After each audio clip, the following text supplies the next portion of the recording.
Good morning all of you. आप सभी का एक्सलेंट आईक्यू में वेलकम है। मैं रविंदर सर आज आप सबके लिए झारखंड कर्मचारी चयन आयोग के द्वारा जारी विज्ञप्ति जो उत्पाद सिपाही के बहाली से संबंधित है के बारे में एक एक बात बताने जा रहा हूं। आप सब लोग ध्यान से इन सारी बातों को सुने ताकि आपको फॉर्म भरने से लेकर तैयारी करने संबंधित सारी बातों से आप अवगत हो सके और उसका आपको लाभ मिले। आइए बच्चों देखते हैं एक एक करके सारी बातों को। सबसे पहले आप देखेंगे कि जो बहाली आई है वो झारखंड उत्पाद सिपाही प्रतियोगिता परीक्षा 2023 के नाम से आई है। और इसको देखिए, आपको सबसे पहले आपको समझना है कि जो बहाली है वो कार्मिक प्रशासनिक सुधार तथा राजभाषा विभाग झारखंड के उत्पाद एवं मद्य निषेध विभाग के द्वारा जारी है। अब इसमें आपको सबसे पहले जो बताया गया है विज्ञप्ति के माध्यम से, उसमें देखिए बताया गया कि परीक्षा के शुल्क के बारे में कि इस परीक्षा में शामिल होने के लिए आप लोग को कितना परीक्षा शुल्क देना होगा। देखिएगा, परीक्षा शुल्क मात्र 100 रुपया रखा गया है जनरल कैटेगरी वाले के लिए। लेकिन भाई अगर अनुसूचित जनजाति या अनुसूचित जाति के छात्र होंगे तो उनके लिए मात्र कितना रखा गया है, 50 रुपया फी रखा गया है। आइए अब हम लोग देखेंगे रिक्तियों का विवरण। इसमें आपको बताया गया है कि कुल कितने पद हैं और कितने वर्गों में विभाजित हैं। आप देख सकते हैं कि कुल जो पोस्ट है वो 583 है, लेकिन भाई ये कई वर्गों में विभाजित है। जैसे आप देख सकते हैं अनारक्षित, उसमें 237 सीट है। और देखिएगा अनुसूचित जनजाति, जिसको हम लोग एसटी भी बोलेंगे, इसके लिए कहा गया है कि 148 सीट होगी। और अनुसूचित जाति के लिए जो एससी होंगे उनके लिए 57 सीट है। अत्यंत पिछड़ा वर्ग अनुसूची 1 के लिए 50, पिछड़ा वर्ग अनुसूचित सेकेंड के लिए 32 और देखिएगा आर्थिक कमजोर वर्ग जो जनरल के लिए बनाया गया है उसके लिए 59 सीट आपको रखा गया है। इस तरह से कुल मिलाकर के 583 आपका सीट हुआ। लेकिन भाई आपको समझना है कि हर कैटेगरी में महिलाओं के लिए भी सीट आरक्षित रखा गया है। जैसे देखिएगा अनारक्षित के लिए 12 महिला, आपको एसटी के लिए 7, एससी के लिए 3, ओबीसी 1 के लिए 3 है और पिछड़ा वर्ग 2 के लिए 2 सीट है और आर्थिक कमजोर वर्ग के लिए 3 सीट आपको आरक्षित किया गया है। इस तरह देखेंगे इस बहाली में कुल जो महिलाओं की संख्या होगी वो आपको 30 रखा गया है। आप बिल्कुल देख सकते हैं। और क्या रखा गया भाई, जो खेल कूद कोटा होगा उससे आपको 12 सीट आपको मिलेंगे। हर तरह से खेल कूद में जो राज्य स्तर से खेले होंगे या देश स्तर से खेले होंगे उनके लिए कुछ सीटें आरक्षित रखी जाती है। उसके तहत आपको इस बहाली में 12 सीट आपको रखा गया है। आप उसको देख सकते हैं। अब आइए एक एक करके बात आगे समझिएगा। अब देखिएगा जो नंबर 5 है, इसमें आपको बताया जा रहा है वेतनमान के बारे में कि भाई अगर आपकी बहाली हो जाएगी तो आपका वेतनमान कितना होगा। देखिए जो पे लेवल है इसमें 2 रहेगा और वेतनमान जो है 19,900 रुपया से ले करके आपको कितना भाई 63,200 रुपया तक का आपका पे स्केल रहेगा, वेतनमान आपका रहेगा। आप इस बात को समझेंगे, अगर बहाली आपकी हो जाती है तो इस तरह से आपका वेतनमान बनेगा। अब आइए अब देखते हैं हम लोग शारीरिक माप के बारे में कि वह कोई व्यक्ति जो इस फॉर्म को भरेगा या बहाली होने के लिए कौन व्यक्ति इसका उपयुक्त होगा। समझ लीजिए, जो अनारक्षित होंगे उनकी लंबाई जो है 160 सेंटीमीटर रखा गया है, सीना 81 सेंटीमीटर न्यूनतम में। अनुसूचित जनजाति और अनुसूचित जाति के जो प्रतिभागी होंगे उनके लिए न्यूनतम लंबाई 155 है और जो सीना होगा 79 होगा। लेकिन पिछड़ा वर्ग के लिए किसी भी कैटेगरी का पिछड़ा वर्ग है, ओबीसी है, तो उनके लिए 160 लंबाई है और जो सीना का होगा वो आपको न्यूनतम कितना भाई 81 है। हाँ, एक बहुत बड़ी बात है, देखिएगा कि महिला के लिए जो लंबाई है वो तो रखा गया 148, लेकिन सीना के माप के लिए कोई मापदंड नहीं है। मतलब अगर आप 148 सेंटीमीटर न्यूनतम कोई भी अगर लड़की है तो ये बहाली के लिए उपयुक्त मानी जाएंगी। अब देखिएगा आगे। अब आइए आप सब लोग आयु सीमा के बारे में समझ लीजिए कि कितने उम्र के लोग इस फार्म को भर सकते हैं, इस बहाली में भाग ले सकते हैं। तो देखिए भाई, अगर 1/8/2023 को न्यूनतम उम्र की गणना है, मैंने किसी भी कैटेगरी के लिए अगर आप 18 साल आपकी उम्र पूरी जाती है, कब तक भाई? 1/8/2023 तक तो आप फॉर्म भर सकते हैं।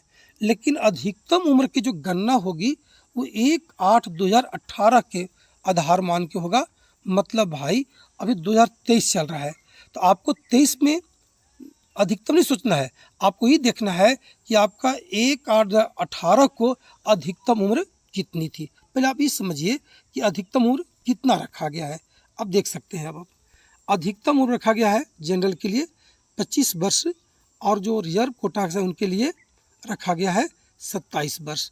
तो आप ऐसे समझिए कि अगर 25 साल अधिकतम रखा गया है, लेकिन ये गणना कब तक 25 साल रखा, तो आपको 1/8/2018 को अगर 25 साल के अंतर्गत होंगे तो फार्म को भर सकते हैं। आज भले उनका 23 में 30 साल उम्र हो गया, लेकिन 1/8/2018 को अगर 25 साल की उम्र में होंगे तो फार्म को भर सकते हैं। अब देखिएगा, महिला के लिए भी देखिए बिल्कुल आसान है। आपको जनरल के लिए 28 वर्ष है और आरक्षित के लिए 30 वर्ष है, लेकिन अधिकतम उम्र का गणना इनके लिए भी वही होगा 1/8/2018 को। आप अधिकतम उम्र को बिल्कुल समझने का प्रयास कीजिएगा ताकि आपको दिक्कत न हो। अब आइए आगे देखते हैं। अब जाति स्थानीय सब आप समझेंगे, बिल्कुल टाइम टू टाइम बना लेना है, करेंट आप सब कुछ रहेगा। उसके बाद आपको बिल्कुल आसान तरीका से बिल्कुल ये समझना है कि आप फॉर्म कैसे भरेंगे, कब तक फॉर्म भराएगा। तो इसको देख लीजिए आसान से।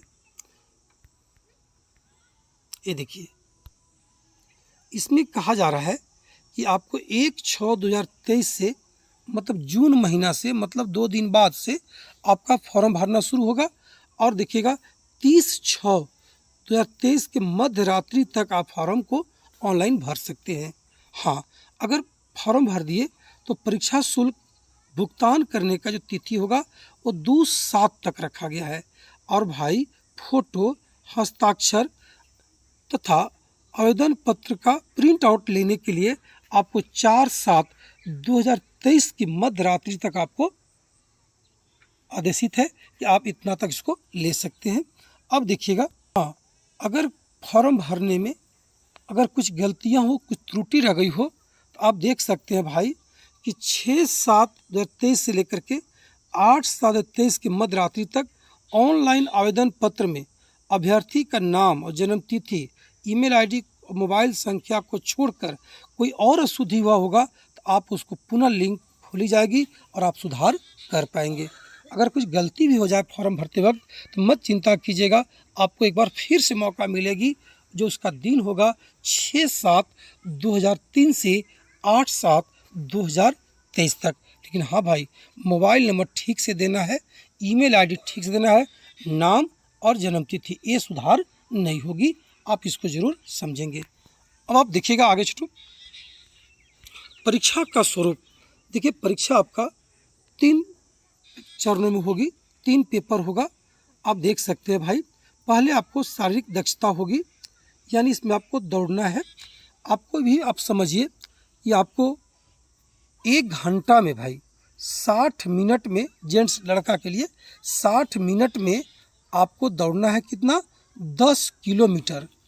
और महिला जो होंगी उनको दौड़ना है 40 मिनट में, ध्यान रखिएगा 40 मिनट में मात्र 5 किलोमीटर। तो आप इसको ज़रूर ध्यान से समझिएगा भाई कि हमको अभी से ही प्रैक्टिस जारी रखना है ताकि दिक्कत नहीं हो। अगर आप इस सफल इसमें होते हैं तभी आपको लिखित परीक्षा में बैठने का मौका मिलेगा। हाँ, लिखित परीक्षा और चिकित्सीय परीक्षा, इसको देख लीजिए। लिखित परीक्षा जो होगी वो आपको 3 पेपर में होगा, उसको अच्छे से देख लीजिएगा। आइए देखिएगा, लिखित परीक्षा 3 पेपर में होगा, पेपर 1, पेपर 2, पेपर 3। तीनों पेपर में चाहे जितने प्रश्न हो भाई, सभी प्रश्नों का जो अंक होगा वो 3-3 होगा। सही करोगे बाबू 3 अंक मिलेंगे, गलती करेंगे 1 अंक काट लिया जाएगा, यानी माइनस मार्किंग भी इसमें है। अब देखिएगा, जो पेपर 1 होगा उसमें हिंदी भाषा का 80 प्रश्न है और अंग्रेजी भाषा का 40 प्रश्न है, कुल 120 प्रश्न है।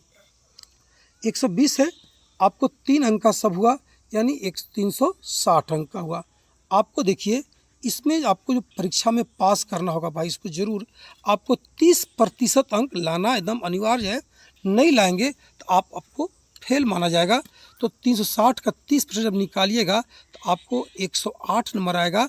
आपको इस परीक्षा हॉल में, यानी इस विषय में 108 लाना एकदम अनिवार्य है। तो ध्यान रखिएगा, इसका भी आप तैयारी करते रहिएगा। अब आइए आगे देखते हैं। जो पेपर 2 होगा, जो क्षेत्रीय भाषा है, जनजातीय भाषा है, आपको इसमें चयन करना होगा अपने जानकारी के अनुसार, क्षेत्र के अनुसार। जो भाई आप कौन भाषा अच्छी तरीक़ा से जानते हैं। आपको हिंदी, अंग्रेजी, संस्कृत, उर्दू, संथाली, बंगला, मुंडारी, मुंडा हो, खड़िया, कुड़ू, कुरमाली, खोरठा, नागपुरी, पंचपरगनिया, उड़िया में से किसी भी एक भाषा की परीक्षा विकल्प के आधार पर आपको चुनना है। आप जो चुनिएगा वो आपको 100 अंक का, 100 प्रश्नों का परीक्षा होगी। आपको उसमें भी देखिएगा 30% अंक लाना आपको अनिवार्य है। हाँ, लेकिन एक बात बता दे भाई, इस पेपर में मेरिट लिस्ट बनना है। आप 30% नहीं, आप 100% लाने का प्रयास कीजिए ताकि आपकी नौकरी हो सके। लेकिन 30% लाइएगा, तभी आपको आगे कॉपी जांच होगी, आपको क्वालिफाई माना जाएगा, अन्यथा आपका कॉपी ऐसे रोक दी जाएगी। तो ध्यान रखिएगा, हर पेपर में, तीनों पेपर में शर्त लगाया गया, बहुत अच्छी बात है कि प्रत्येक पेपर में आपको 30% अंक लाना अनिवार्य है। तो पेपर 2 आप जो विषय चुनिए, हिंदी हो, नागपुरी हो, अपने आवश्यकता चुनिएगा। हाँ, एक्सीलेंट IQ आपको हिंदी हो गया, नागपुरी हो गया, आपको उपलब्ध कराएगा। बिल्कुल फ्री क्लासेज करनी है बच्चों, आप ऑनलाइन जुड़ेंगे, आपको सारा चीज़ आपको मिलता जाएगा। देखिएगा भाई, जो पेपर 3 होगा वो एकदम आसान है। पेपर 3 कहता है, देखिएगा कि आपको 120 प्रश्न होंगे, सामान्य अध्ययन से 40 होगा, झारखंड राज्य से संबंधित ज्ञान होगा 50 प्रश्न होगा, सामान्य विज्ञान 20 होगा, सामान्य गणित आपका 10 होगा, कुल 120 प्रश्न आपको इससे पूछे जाएंगे। भाई समझिए, देखिए इतना आसान है। केवल झारखंड आप अच्छे तरह से पढ़ते हैं तो 50 प्रश्न आपके मुट्ठी में होगा, और बाकी तो सभी सबको पढ़ना ही पढ़ना है। आप लग जाइए अभी से ही अपनी तैयारी में भाई, ताकि आपको दिक्कत कहीं न हो। इसको ज़रूर देखिए कि कौन पेपर हम पढ़ेंगे, ये कितना अंक आएगा, ताकि हम रिजल्ट ले सकें। हाँ, यहाँ भी आपको कहा गया है कि आपको 30 अंक इस परीक्षा में भी आपको लाना अनिवार्य है हर हाल में, तभी आपको मेरिट लिस्ट में आपका नाम जाएगा। अब समझिएगा, कुछ विषय के बारे में बताया गया, क्या क्या प्रश्न कैसे कैसे रहेंगे, वो देखिएगा। आपको समय के साथ आपको हम विषय वाइज सभी के बारे में आप बताते रहेंगे कि कौन सब्जेक्ट में कितना पढ़ा जाए, कैसे पढ़ा जाए, किस तरीक़ा से पढ़ा जाए कि आपकी जॉब सिक्योर हो सके। इस पर हम लोग चर्चा करेंगे विषय वाइज आगे चल करके। और देखिएगा, मेडिकल जाँच जो होगी, चिकित्सा जो वो मुख्य परीक्षा के बाद होगी। आप उसमें पूरी शरीर का हर एक जो पुलिस विभाग का जो जांच प्रक्रिया होगी उससे आपको गुजरना होगा। अगर उसमें आप फिट बैठते हैं तो आपकी नियुक्ति की जाएगी। चलिए बच्चों, आप सब लोग को आज की जानकारी मैं यहाँ तक रखा। अगर आप लोगों को किसी प्रकार का और जानकारी चाहिए तो आप कमेंट करें, निश्चित रूप से मैं आपको मदद करूँगा। और मेरी पूरी प्रयास होगी कि आने वाला जो परीक्षा होगी उसमें सारा चीज़ आपको 1 बाय 1 करके, झारखंड हो, हिंदी हो, नागपुरी हो, आपको 1 बाय 1 करके सारी चीज़ मैं उपलब्ध कराऊंगा। आप मेरे चैनल से जुड़े और लाभ लें। चलिए, आज की मैं पूरी सेशन जो है यहाँ पर समाप्त करता हूँ। मुझे विश्वास है कि फॉर्म भरने से संबंधित आपको जानकारी हो गई होगी, और निश्चित रूप से आने वाला दिन में मैं आपको सब्जेक्ट वाइज एक एक करके जानकारी दूंगा, चाहे पेपर 1 का, पेपर 2 का और पेपर 3 का, ताकि आप आराम से फॉर्म को भर सकें और अच्छा कर सकें। चलिए बच्चों, थैंक्स फॉर वाचिंग। आपने पूरा वीडियो को देखा, समझा, अच्छा लगा होगा। धन्यवाद। That's all. ओके, बहुत जल्द मिलते हैं उत्पाद सिपाही की मटेरियल्स को लेकर के अगले क्लास में। तब तक आपको बहुत बहुत धन्यवाद। ओके।